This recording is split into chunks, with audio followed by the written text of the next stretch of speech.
for more movers now. Let's welcome in Diane King Hall, who's the host of Morning Movers. And it feels like the tables have just turned, Diane. It was like an hour ago. We were like in opposite spots. Switched. Yes, we've switched.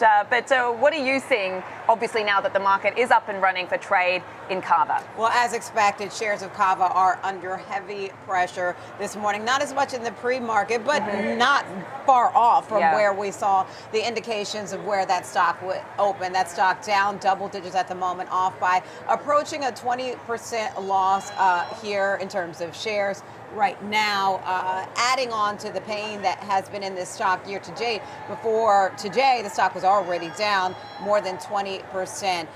This comes off the back of its latest quarterly results. They reported mixed results.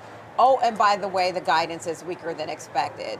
While they did beat on adjusted EPS, so they beat on the bottom line, that coming in at 16 cents a share. That's better than expected. Revenue was a miss. Revenue coming in at $280.6 million. The street was looking for more than $286 million. Same store sales were up 2.1%, but that was well below Wall Street's target. Wall Street was looking for a gain of more than 6%. As you know, Sam, same store sales accounts for those locations that are open at least a year or more. Keep in mind, last year in the same quarter, you saw same store sales up more than 14%. So you put that into perspective, that's so far off from, where we landed with this most recent quarter. Not just below the street's estimate, which was, they cut that estimate in more than half, but even far choppier than that. They try to highlight some things like their grilled steak launch, but listen, comps are tough for this period. There's just overall headwinds within the sector. I know you've been paying attention to this as well. The CEO obviously trying to, account for this, citing economic fog, affecting consumer spending, just fluctuations month to month, tariff policy shifts. So that's one of the factors that's being highlighted. But guidance was also coming in weaker than expected when you think about same-store sales, Sam. Yeah, absolutely. And it's just, as you say, fast casual struggling really in this space. I mean, this really caps off what we've heard from Chipotle, Sweetgreen as well. I know you were talking to a guest who wasn't going to be surprised if we saw a similar story with that company. Just to your point about putting it in perspective, yesterday I was chatting to Nicole about this, and we actually had some data up about the number of fast casual US restaurants, as many stores as Chipotle has versus Cava. I mean, 3,600 for Chipotle, Cava 360, and Shake Shack 370. So, I mean, that's just fascinating when you really put it into context. Yes, in context, right. The footprint is different for each of them. Right. But what we are noticing now as well about Cava is the sell side is having to re-rate the stock. Given where we are today, the stock down 16% on the day, adding to the pressure you've seen on it year to date. So you've got UBS lowering their price target now to $75 a share. They are neutral. Many say neutral is essentially the equivalent of a sell rating because it's not, bullish on it. Certainly, Morgan Stanley is lowering their price target as well. They are equal weight, essentially the equivalent of a neutral rating, but their price target has some distance from where it is now. Their price target is $97 a share. So again, I imagine we'll see more of these price target adjustments today. Barclays lowering its price target to $74 a share. They are equal weight on Cava as well. Yeah, I've seen a number of those price target adjustments, as you say. I mean, some of them are talking about the performance of the restaurant. Some of them are talking about the disappointing sales because of macro headwinds as well. But you do wonder if the valuation here is a consideration as well, because you and I were discussing offline. I mean, I believe, according to some data, Cava currently trades at a PE ratio of 68 times. I mean, so, maybe, that's an interesting point to highlight, even given the stock's decline in recent months, which is fascinating. Anyway, let's move on to Chili's parent, Brinker International. What are you seeing there? Look, this has been an outperformer year to date. So consumers are spending some money somewhere. When they're dining out, they're spending it here at Brinker International, ticker EAT. So those shares rising, extending the advance that we've seen year to date. Here's how they performed in the most recent quarter, their fiscal fourth quarter. They reported adjusted EPS of $2.49. That beat the expectations. $2.43 was the expectation. Revenue came in approaching $1.5 billion, $1.46 billion to be precise. The street was looking for $1.43 billion. Comps were up across the board. Chili's especially drove that growth. Comps up more than 21%. Chili's comparable sales were up about 24%. They say that was driven by some menu change, value focus of marketing. So if there's some value, consumers would rather spend their money on sitting down in a Chili's versus the fast casual. Now, Maggiano's comps were down slightly. That was down about 0.4%. So our colleagues in Chicago need to step up their game and head over to Maggiano's.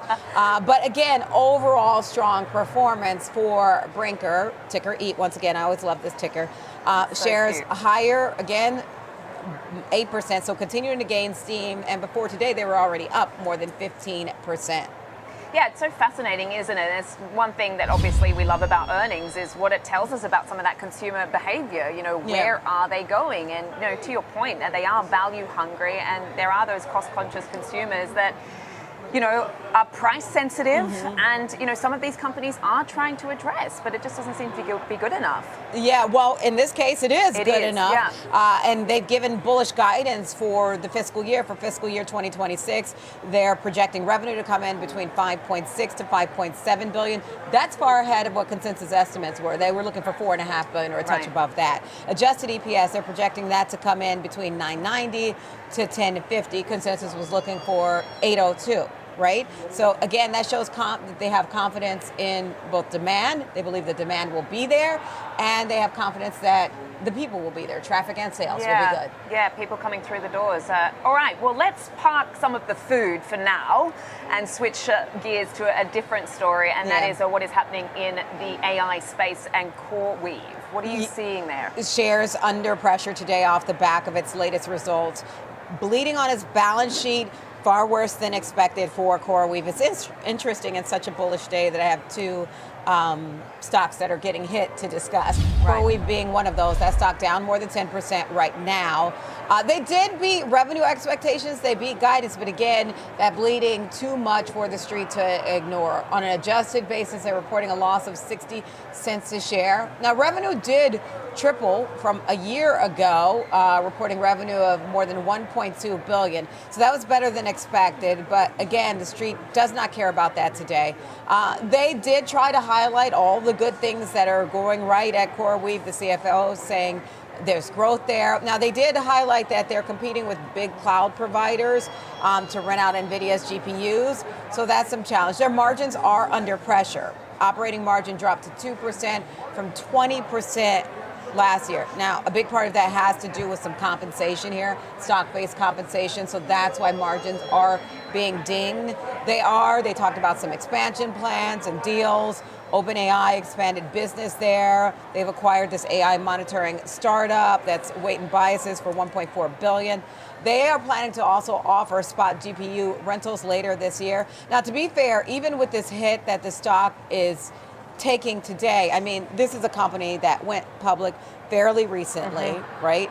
We're talking about another company going public today, but this is all the, you know, the new and where is the demand.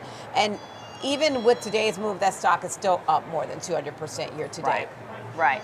Yeah, I mean, you can see it there. I mean, how are some of the analysts weighing in on this right now, particularly given what you said about, you know, that demand not managing to be enough to offset some of the pressures?